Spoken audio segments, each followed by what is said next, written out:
Estamos en esta hermosa biblioteca histórica de 175 años, tenemos entendido, en la Prepa Juárez, aquí en la capital del estado de Veracruz.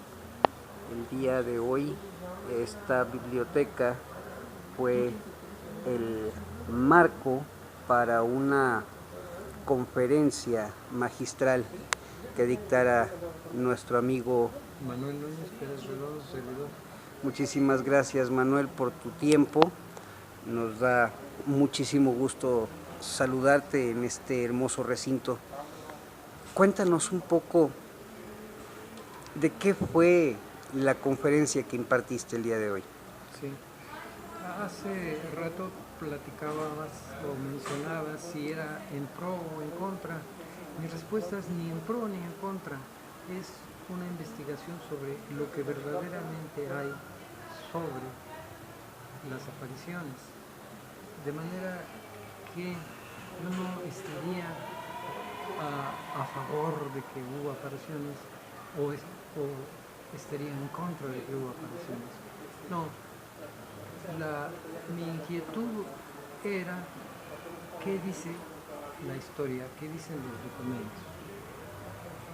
Yo me surgió la inquietud a partir de que decía yo, bueno, ¿por qué hay personas que niegan esto tan evidente? Las apariciones es algo que son verdaderas, todo el mundo lo sabe. Y yo era, como católico, pensaba que esto era así. Mi sorpresa fue grande cuando empiezo a leer los libros de historia y me doy cuenta que no es así. ¿Sí? Entonces me dediqué ya a fondo a estudiar el tema. Básicamente esa fue mi motivación. Es un tema bastante interesante, un tema por demás apasionado, pero sobre todo es un tema que divide en dos grandes bloques, o mejor dicho, un gran bloque y un pequeño bloque a la gente en México, porque habemos muchos que no precisamente por escepticismo, pero definitivamente no creemos en las apariciones marianas, y sí creemos, por supuesto, en que la tilma, no sé en qué número vaya ahorita después de que la dejó Schulenburg renovada en la Basílica de Guadalupe. Es una tilma que pintara un artista tlaxcalteca. Entonces definitivamente no creemos ni en las apariciones ni en Juan Diego, pero aquí el que sabe más del tema, el que se ha empapado del asunto y el que nos puede decir desde un punto de vista objetivo, sin perder los pies de la tierra y sin, por supuesto, de acuerdo a lo que acabas de decir como católico, sin perder ese punto de vista de la fe.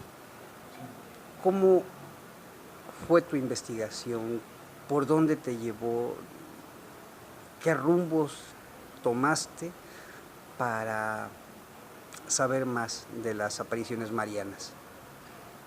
Sí. Bien, sí hay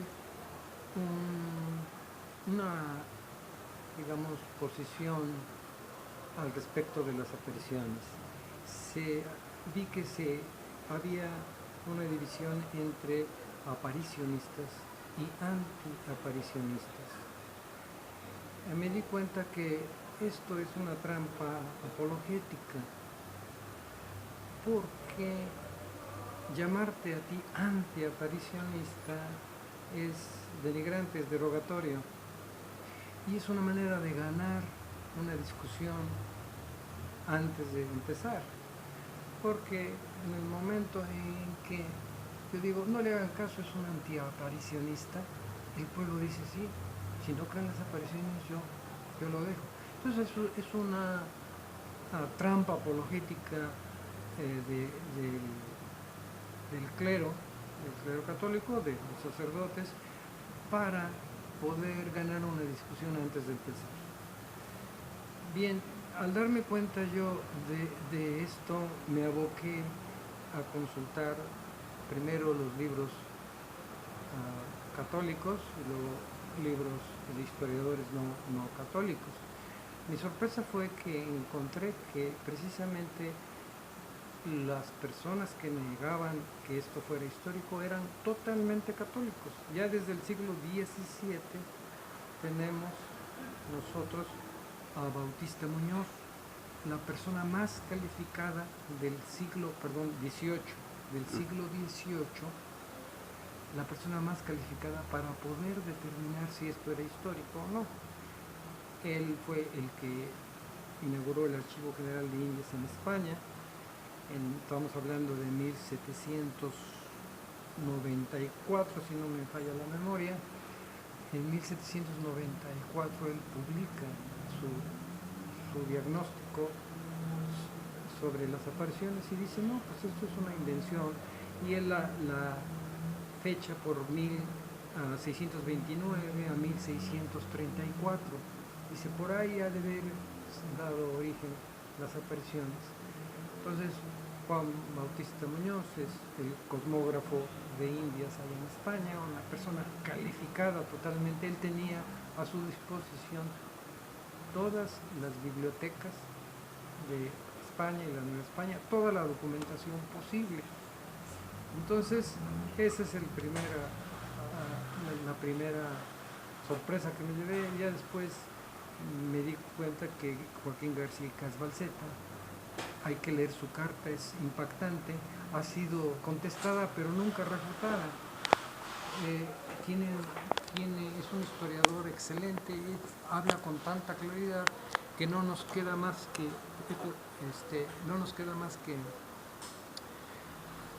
pues decir, señor Casbalceta, mis respetos, usted tiene razón, ¿no?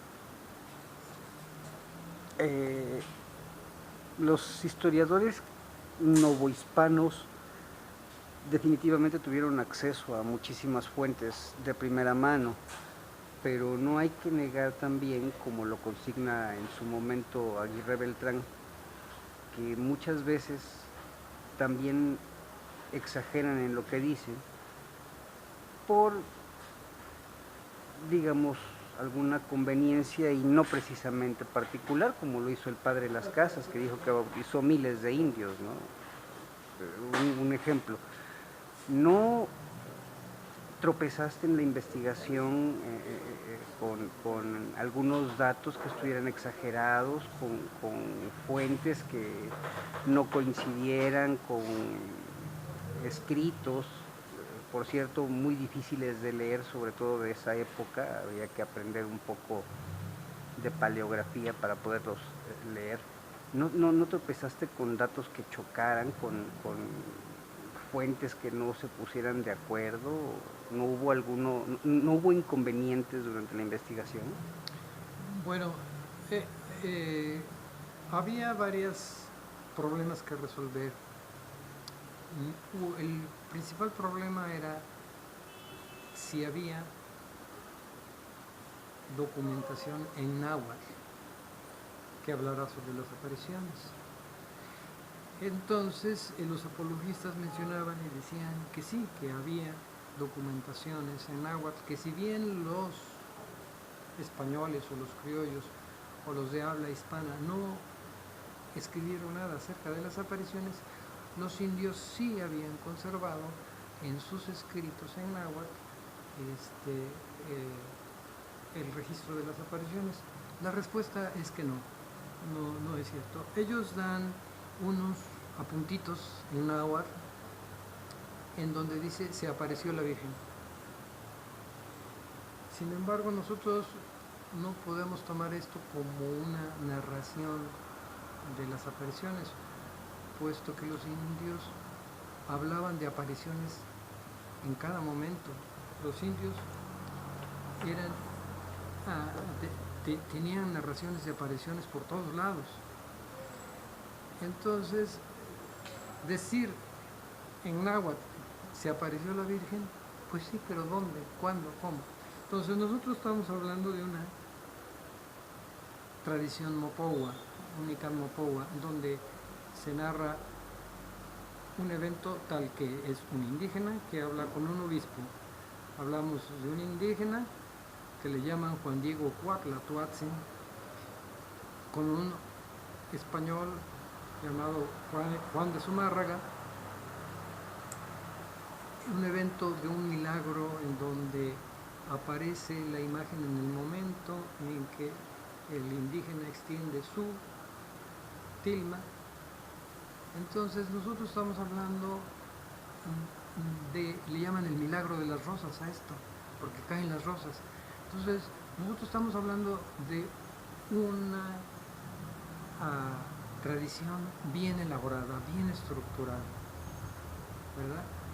Entonces no se encuentra esa tradición mopowa en ningún documento del siglo XVI, en ninguno.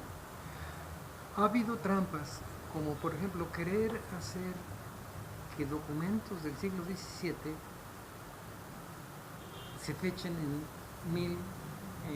del siglo XVI, ¿sí? Pero eso es trampa.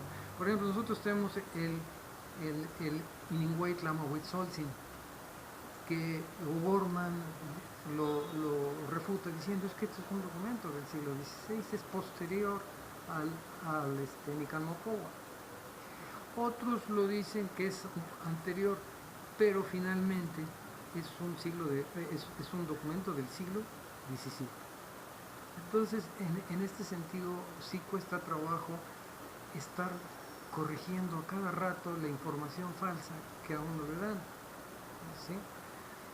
Cada rato hay que estar checando si lo que el documento dice es según la interpretación apologética o es según la interpretación histórica. Por ejemplo, hay un documento que es de un pirata inglés que llega aquí, Phillips se llama. Ese documento, los aparicionistas, los apologistas dicen, habla sobre la Virgen de Guadalupe. No habla para nada, uno lo lee, no lo habla. Luego dicen, es que hay una carta de Cortés a Zumárraga donde habla donde describe las apariciones. Uno lee la carta y dice, pero ni en pintura esto aparece, las apariciones. Entonces cuesta mucho trabajo estar buscando esos documentos para leerlos como son y darse cuenta que no dicen nada sobre las apariciones. Otras veces hay la tergiversación, porque documentos que refieren a la Virgen de Guadalupe española los hacen pasar como si refirieran a la Virgen de Guadalupe mexicana. Por ejemplo, tenemos dos testamentos, uno de 1537 y otro de 1539. En los dos testamentos se habla de una manda que dejan en el testamento a la Virgen de Guadalupe. Y O'Gorman lo dice claramente, estos documentos refieren inequívocamente a la Virgen de Guadalupe española, no a la mexicana. Bueno, entonces eso es trampa, ¿no?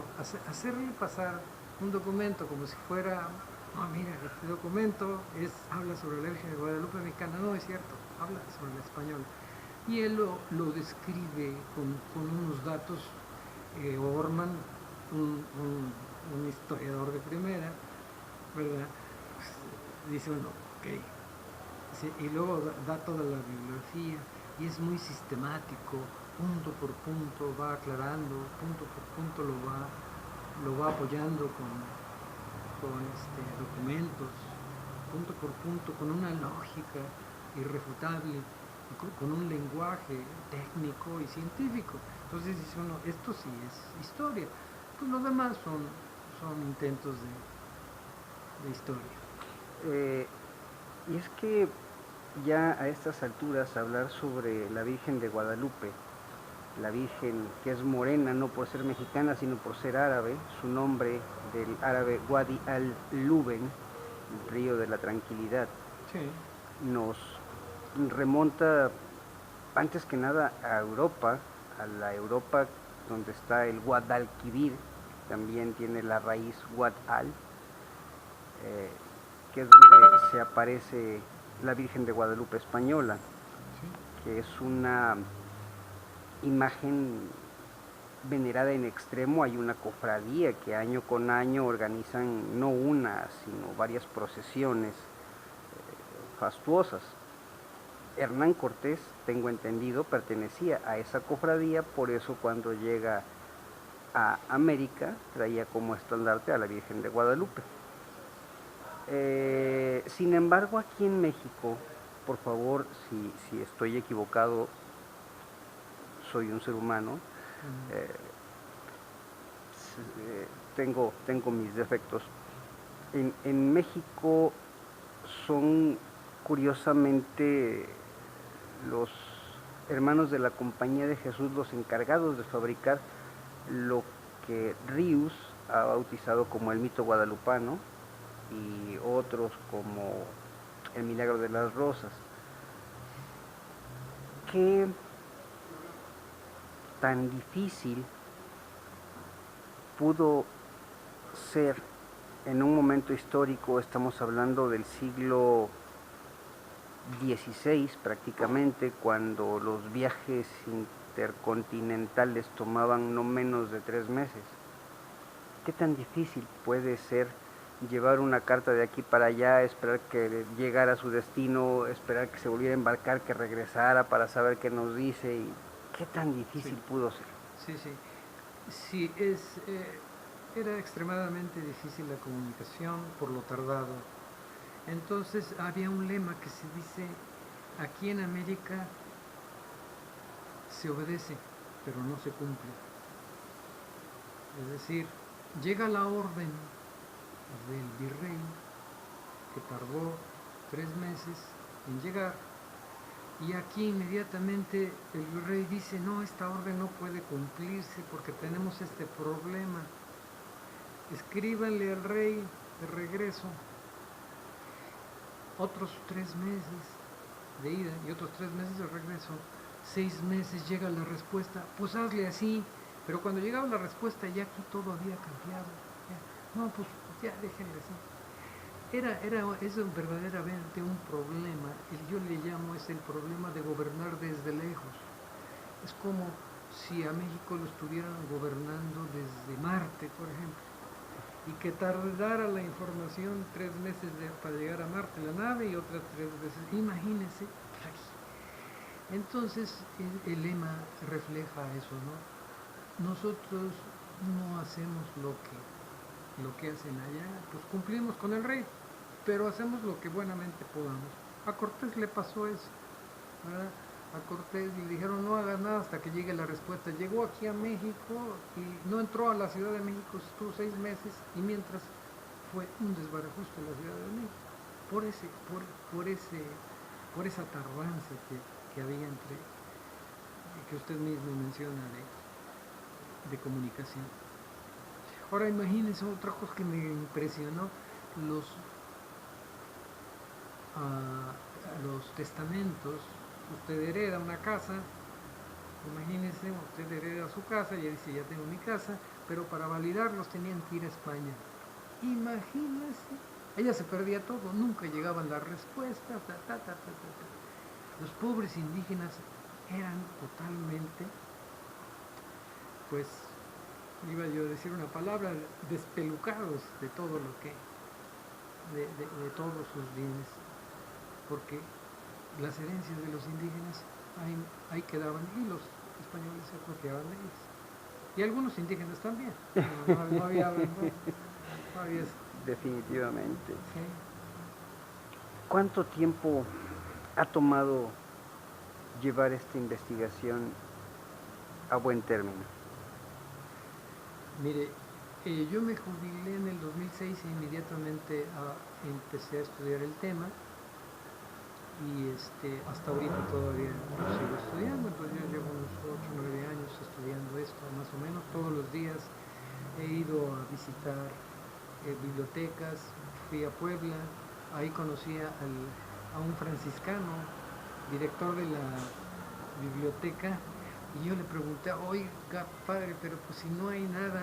Me dice: mira, a mí yo platicando, me decía él, con Miguel León Portilla, me dijo que esto era un exquitil, una obra literaria, un cuento, una obra de teatro, ¿no? Mm. Es una obra de teatro, es un mito fundante, dice, pero no hay más. Y él mismo pensaba que era una obra de teatro, una invención, pues. Todo esto se da a raíz de que Schulenburg, el encargado de cuidar la tilma de del templo de Guadalupe, allá en la Ciudad de México, sale a decir que era falsa, primero, y después, no recuerdo si es el mismo abad Schulenburg quien lo dice, u otro sacerdote apoyándolo, que la Virgen de Guadalupe es la imagen que más ganancias le genera a la Iglesia Católica. Y es a partir de ese momento donde empieza la discusión, no sé hasta qué punto sea dialéctica, sobre si en efecto fue un milagro o fueron un milagro las apariciones marianas o una gran invención de los mismos intelectuales orgánicos, entiéndase sacerdotes. Bien, mire, Schulenburg fue muy sincero y dice, él conocía la imagen, pues se la cuidó 34 años, fue el abad y sabía perfectamente bien que es una imagen común y corriente. Él mandó a hacer examen en 1982 con el señor Sol Rosales, le dio el reporte diciendo, pues esto es una pintura, luego al temple y dio todas las características de la pintura. Entonces, todo aquel que cuida la pintura en la Basílica de Guadalupe sabe perfectamente bien que es una pintura sin ninguna cosa extraordinaria. Es bella, ciertamente es muy bella, pero es una obra de arte como cualquier otra. Hubo otro caso del padre Carlos Barnholtz, del arcipreste de la Basílica de Guadalupe, que también observó la imagen y dijo, cuando yo vi la imagen perdí la fe en las apariciones, porque me di cuenta que era una obra humana. Este padre se atrevió a decirlo y lo que hizo Norberto Rivera fue sacarlo de la casa donde vivía ahí en la Basílica, por ahí en los alrededores, no sé dónde exactamente, eso no lo he investigado, pero hubo represión muy grande por parte del cardenal Norberto, tanto para Schulenburg como para este señor Carlos Barnholtz, y también a otro sacerdote que se apellida de la Serna, también lo reprimieron. Y la Iglesia tiene unos mecanismos muy efectivos para reprimir a las personas psicológicamente, les amenaza, les dice que guarden silencio, no es un silencio obsequioso, le dicen así, ¿sí, verdad? Guarda un silencio, por favor, cállate, pero no me eches a perder esto, ¿sí? Efectivamente, ¿qué es lo que echan a perder? El negocio, ¿sí? Hay un negocio muy grande en la Virgen de Guadalupe, decía Schulenburg, yo dejé las finanzas sanas, y eran millones y millones de pesos, no podemos decirlo, pero eran millones de pesos los que se dan en limosnas por la devoción guadalupana. No critico al pueblo, yo soy guadalupano y voy A las peregrinaciones. me gusta todo esto, yo percibo, pero sí también veo yo cuando hay el lado económico, ¿no? Cosa que yo sí creo que la iglesia está llena de simonía, o sea, simonía es una dicen herejía, pero no, simonía es comprar las cosas de Dios, ¿no? A ver, tú quieres que se te perdone tal pecado, ten tu indulgencia y te doy dinero. Entonces, las cosas de Dios se venden, ¿no? Eso se llama simonía. Yo creo que la iglesia está cargada de simonía, no me cabe la menor duda, y pues veamos lo que encontró el Papa Francisco, que el banco ambrosiano estaba lleno de capitales de la mafia y un montón de cosas. Y dice, voy a sanar esto. Y ya lo andaban otra vez quitando a la malagueña, como lo usan. Sí. Sí, como ve usted a este Benedicto XIV, no les gustó, un papa, difícil de creer, papa fue. Y a otro, a Juan Pablo II, creo que lo quisieron matar. Nemet Aliaká, si no mal recuerdo.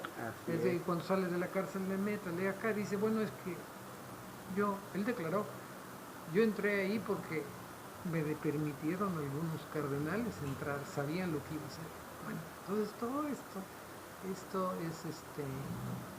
es el problema de la simonía en la iglesia, ¿no?